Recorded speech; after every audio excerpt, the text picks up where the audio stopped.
पुणे जिल्ह्यातील गणेगाव खालसा परिसरातून एक धक्कादायक आणि संतापजनक बातमी समोर येत आहे। चासकमान येथील नव्याने बांधण्यात आलेला पूल अवघ्या 15 ते 20 दिवसांतच धोकादायक स्थितीत पोहोचला आहे। दैनिक लोकन्याय संघर्षच्या प्रतिनिधींनी घटनास्थळी भेट देऊन पाहणी केली असता या पुलाचे काम अत्यंत निकृष्ट दर्जाचे झाल्याचे उघड झाले आहे। पुलावरील काँक्रीट उखडलेले असून स्टील पूर्णपणे उघडे पडलेले दिसत आहे। यामुळे नागरिकांच्या जीविताला गंभीर धोका निर्माण झाला आहे।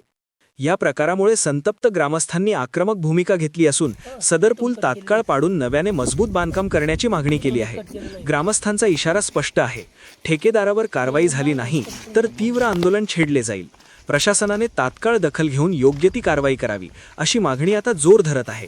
दैनिक लोकन्याय संघर्ष, न्याय, सत्य आणि संघर्ष हीच आमची ओळख। नमस्कार।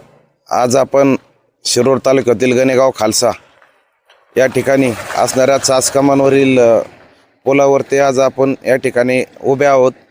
या ठिकाणी आपण पाहू शकता की गेल्या 10 ते 15 दिवसापूर्वी आपण या निकृष्ट कामाबद्दल बातमी जाहीर केली होती। या ठिकाणी हे उघडे पडलेले गज आपण पाहू शकता।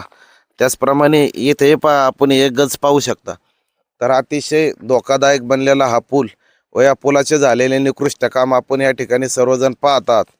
तरी मी आज आपल्याला दाखवू इच्छितो की आजोकी या ठिकाणी हे पहा, हे कशा पद्धतीने या ठिकाणी या पुलाचे काम झालेले आहे।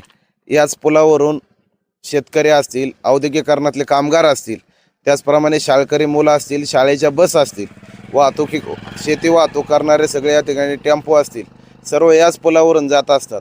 तरी आपण 2 दिवसापूर्वी दिंडोरी या भागामध्ये 8 ते 9 जणांचा या ठिकाणी बळी गेला होता।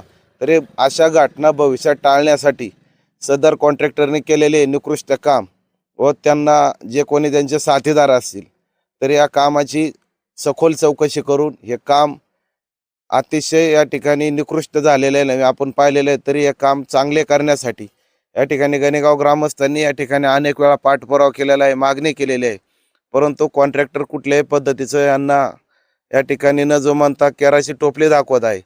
तरी आपण या ठिकाणी या व्हिडिओच्या माध्यमातून मी आपणास विनंती करतो की या पुलाचे काम त्वरित चालू करून निकृष्ट काम या ठिकाणी झालेले हे काम भविष्यात अशी कामं होऊ नयेत व येणाऱ्या जाणाऱ्यांसाठी हा पूल सुखदायक प्रवासासाठी तयार हो।